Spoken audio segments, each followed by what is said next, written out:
Salut tout le monde, alors comme promis je vous propose aujourd'hui une petite vidéo récapitulative des 8 traits de base de calligraphie que j'ai abordés au cours de 8 vidéos distinctes. Donc si ce n'est pas déjà fait, je vous invite à les regarder, à les visionner d'abord parce que j'aborde ces 8 traits de façon plus détaillée. Là ça va nous faire un petit récapitulatif de tous ces traits et puis je vais en profiter aussi aujourd'hui pour décrypter l'alphabet en entier. Donc ces 8 traits de base qui vous permettent, une fois combinés, de créer, de former quasiment toutes les lettres de l'alphabet. Le premier qu'on avait vu ensemble. Alors avant de commencer, je précise qu'aujourd'hui j'utilise des feutres Faber-Castell, les Pitt Artist Pen, plus fins que ceux que j'utilisais dans mes 8 autres vidéos sur les traits de base, qui étaient des Sakura Koi. Donc plus gros, et ceux-ci vont nous permettre d'écrire plus petit. Bon, en l'occurrence, aujourd'hui, je vais écrire à peu près du même format que sur mes 8 autres vidéos. Mais au cas où, si vous avez besoin d'écrire un peu plus petit, ceux-là sont parfaits. Alors, le premier trait qu'on avait vu ensemble, c'était le trait d'amorce. Donc, un trait délié, c'est-à-dire fin, puisqu'il monte. Donc, tous les traits qui montent sont fins en calligraphie. Donc, on exerce très peu de pression sur la mine du feutre. Donc là, pour celui-ci, je ne vais pas aborder tout de suite toutes les lettres qui utilisent ce trait parce qu'il y en a énormément dans l'alphabet. Simplement, je le préciserai tout à l'heure dans la deuxième partie de la vidéo quand j'aborderai tout l'alphabet. Alors par contre, le deuxième trait qu'on a vu ensemble, c'était celui-ci qui descendait de façon épaisse et qui remontait une sorte de U incliné, toujours de la même manière. Alors ce trait-là, voici les lettres dans lesquelles on le retrouve. Alors par exemple, le A. Alors pour bien le distinguer, je vais même le faire d'une autre couleur. Voilà ce trait. Voilà. Ensuite, on a par exemple le I, qui est juste un trait d'amorce suivi de ce trait-là, et puis bien sûr le point par-dessus. Ensuite, on a également le R, que j'ai pas abordé, je crois pas, hein, dans mes 8 autres vidéos, puisqu'il est un peu particulier avec cette boucle. C'est une sorte de trait d'amorce suivi d'une boucle qui redescend de façon très courte après, et donc suivi de ce même trait. Ensuite, nous avons le U. Alors ça, je l'avais déjà dit aussi dans une autre de mes vidéos de calligraphie, mais vous voyez que quand un trait est suivi d'un autre, c'est pas la peine de remonter votre trait jusqu'en haut, jusqu'au même niveau, là où vous l'avez démarré. Je l'arrête un petit peu avant. Voilà. Et puis on peut même ajouter le W.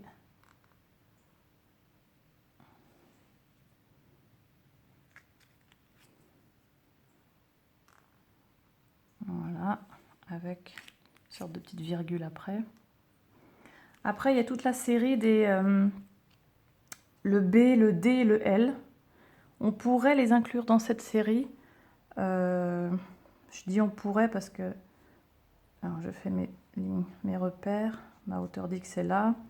Donc, je dis on pourrait parce que, en fait, c'est une combinaison d'une boucle ascendante et puis ma boucle ascendante qui devrait se terminer là et qu'en fait, je prolonge avec ce trait ici. Voilà, puisqu'il remonte comme ça. Donc, c'est un petit peu une fusion de la boucle ascendante et de ce trait. Donc, vous avez le B comme ça. On a également le D. Je vais garder mon... Là, on a le trait. Et puis, c'est à ce moment-là qu'on fait la transition vers ce trait-là. C'est un peu un bricolage que je fais là, mais bon. Et le L aussi, qu'on pourrait inclure là-dedans. Voilà. Là, je change de couleur. C'est pas évident de changer de couleur en plein milieu d'un trait, mais bon. Voilà, vous avez l'idée. Donc voilà pour ce deuxième trait qu'on a vu ensemble. Le troisième ressemblait un petit peu à la même chose de façon inversée. On monte de façon fine et on redescend avec un trait plein. Bon, je vais vous en faire un deuxième. Allez, hop. Alors celui-ci, on avait déjà vu ensemble qu'il n'y avait pas énormément de lettres qu'il utilisait. On en a deux qui se suivent dans le M. Le troisième, c'est pas tout à fait ça, puisqu'il remonte tout de suite. Et on en a un dans le N. Hop, voilà. Donc le quatrième trait qu'on a vu ensemble, c'est justement celui-ci que j'ai fait là. Une sorte de combinaison des deux traits précédents. Voilà. Alors celui-ci, que je réfléchisse, je prends mon gris d'abord. Je vais avoir besoin d'un peu plus d'espace parce que je vais commencer avec une lettre qui comporte une boucle ascendante. Mon trait d'entrée, ma boucle ascendante, que là je termine bien jusqu'en bas. Et donc ce trait-là, qui nous donne un H. Ensuite, comme je viens de le dire juste avant, on a le M.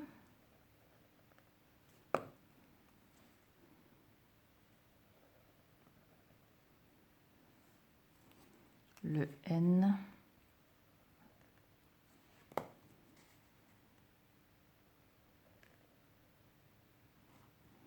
Voilà. Et pour terminer, a priori, ça serait la dernière lettre qu'il utilise.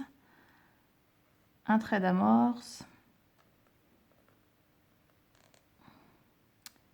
Ce trait plein d'un bout à l'autre. Et voilà, en rose, le trait qu'on a vu donc lors de ma quatrième vidéo. Voilà, et ça vous fait un P. Lors de ma cinquième vidéo, ensuite, on a vu ensemble l'ovale.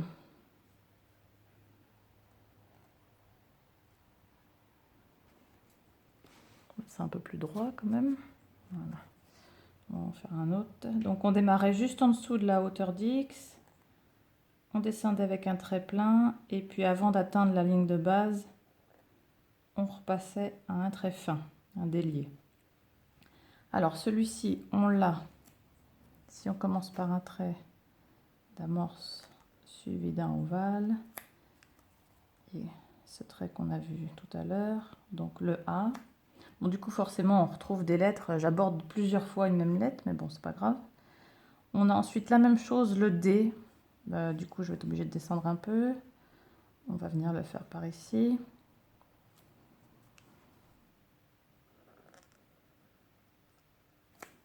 Voilà. Il n'est pas très droit mon trait là.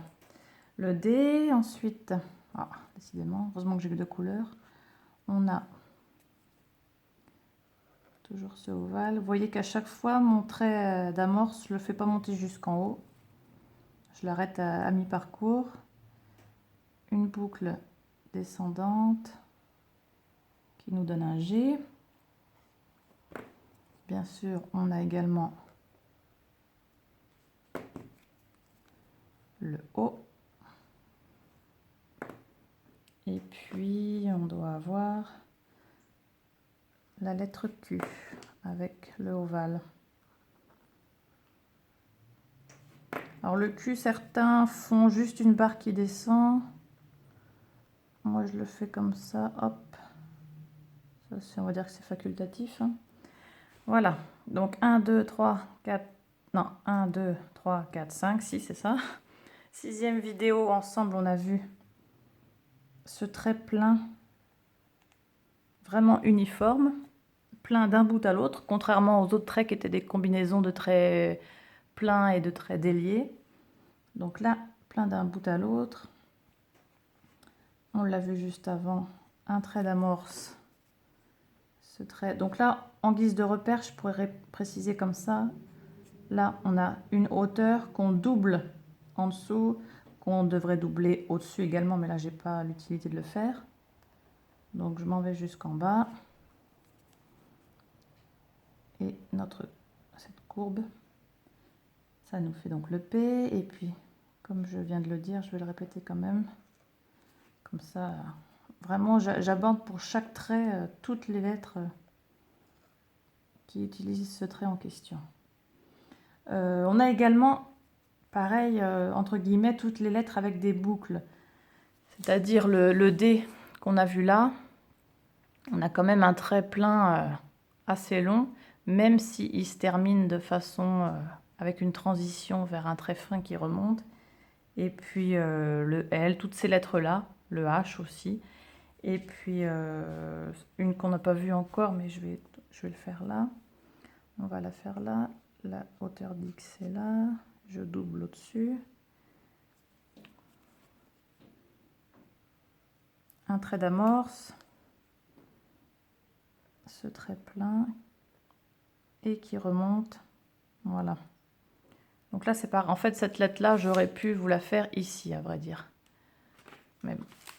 Donc là, c'est le T.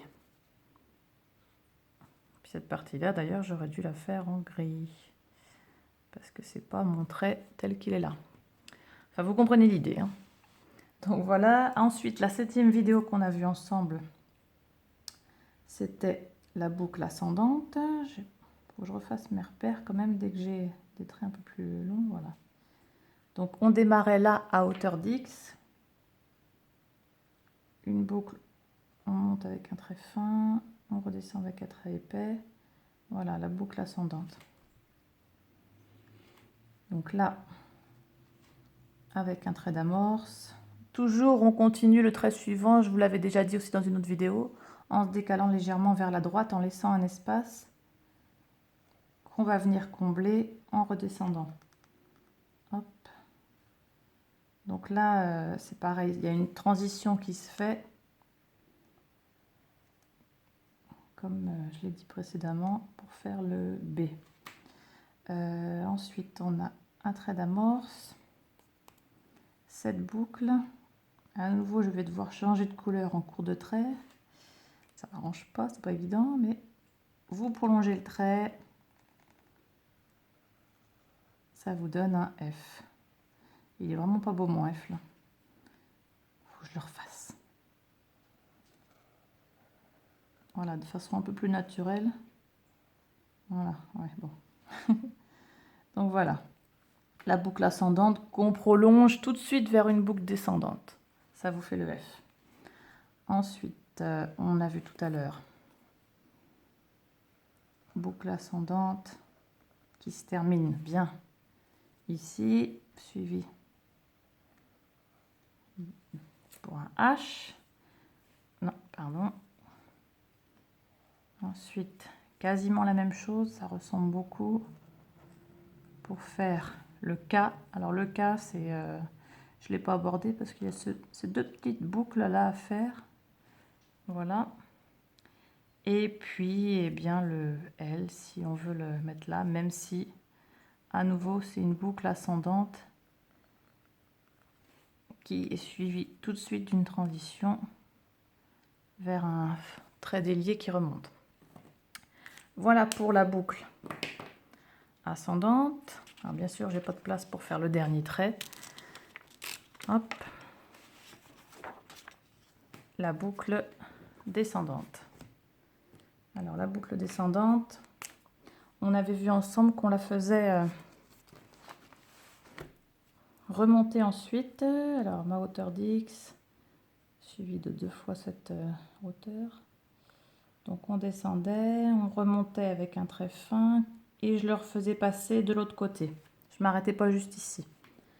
Alors, qu'est-ce que ça vous permet de faire comme lettre? Vous avez un trait d'amorce, un ovale et cette boucle descendante qui vous donne le G comme on l'a vu tout à l'heure. Bien sûr, on a également le J de la même manière. Et vous avez aussi, si je faisais un autre, ça nous ferait un U, on l'a vu tout à l'heure. Là, je vais faire cette boucle descendante, ça va nous donner un Y. Voilà. Alors le F, c'est pas, j'ai pas inclus le F là-dedans parce que vous voyez que le F, la boucle se trouve de l'autre côté. C'est quand même une boucle descendante, hein, on va dire quand même. On va pas chipoter, mais le trait délié se trouve à droite. On remonte vers la droite, alors qu'ici on remonte vers la gauche. Voilà, c'est pas exactement la même chose.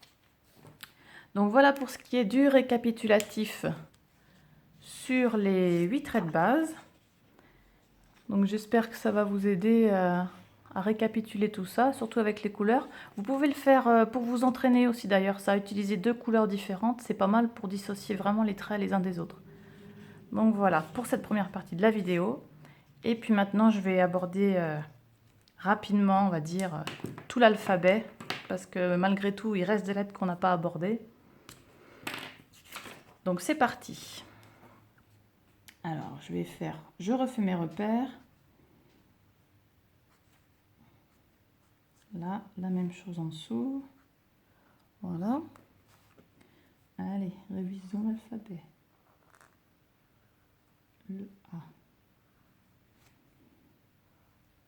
Et c'est là que vous allez vous apercevoir peut-être qu'il y a beaucoup de lettres qui commencent avec le trait d'amorce. C'est pour ça que je ne les ai pas abordées tout à l'heure. Alors le C, on ne l'a pas vu ensemble, donc c'est aussi un trait d'amorce, suivi d'une sorte d'ovale qui ne se termine pas en fait. Voilà, hop, qui repasse même un peu à droite là. Le D, on l'a vu.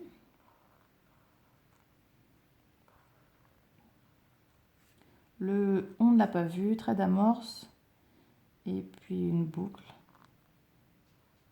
Voilà, là je monte, je suis avec un trait fin, je redescends avec un trait épais, je remonte enfin. Le F, on vient d'en parler un instant. Voilà, bon, j'ai peut-être la place de faire le G. L'ovale, pardon, et la boucle descendante. Ensuite,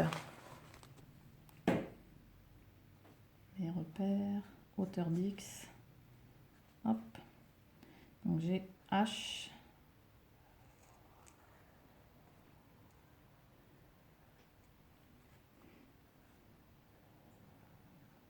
I,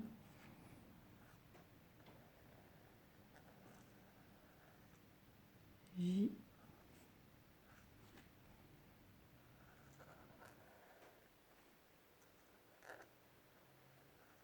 K. Même sur ces petites boucles, il faut faire attention. Là, je descends avec un trait épais et dès que je remonte, je passe à un trait fin. Alors, K, L,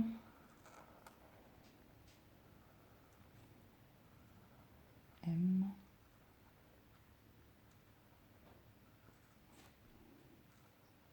N,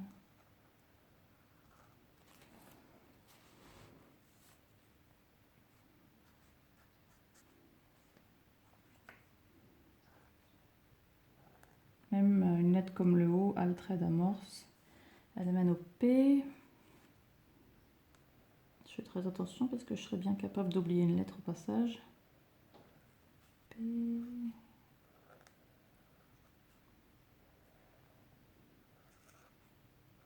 Q. R. Voilà, donc le R, c'est vrai que je l'ai abordé rapidement tout à l'heure, mais bon, il n'a rien de particulier. Une petite boucle en hauteur, on redescend avec un trait court. Et puis votre trait épais démarre quasiment, enfin juste en dessous de la ligne, la hauteur d'X là. Alors S, le S, on ne l'a pas vu. C'est un trait d'amorce suivi d'une petite boucle un peu plus serrée peut-être. Et puis cette courbe qui descend donc avec un trait épais, bien sûr. On remonte avec un trait fin. Et puis normalement, c'est suivi d'une sorte de trait d'amorce, paradoxalement, qui se trouve à la fin. R, S, T. Mes repères sont rendus un peu loin là, donc. Oh, je l'ai fait trop près de mon trait d'amorce. Là, j'ai passé par-dessus. R, S, T, U. Donc ça, l'alphabet, bah, je vous conseille... j'en ai fait des pages et des pages d'alphabet. Il faudra que je retrouve mes feuilles, un de ces quatre. U, W.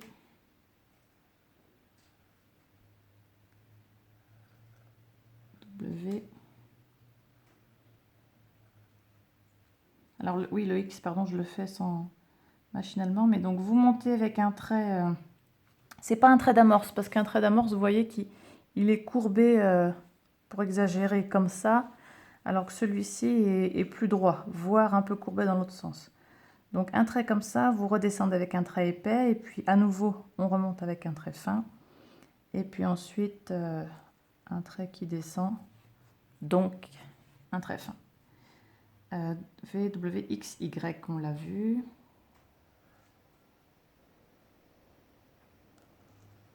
Voilà, et puis le Z, ouais. Personnellement, je le fais comme ça. Le Z, c'est un peu la lettre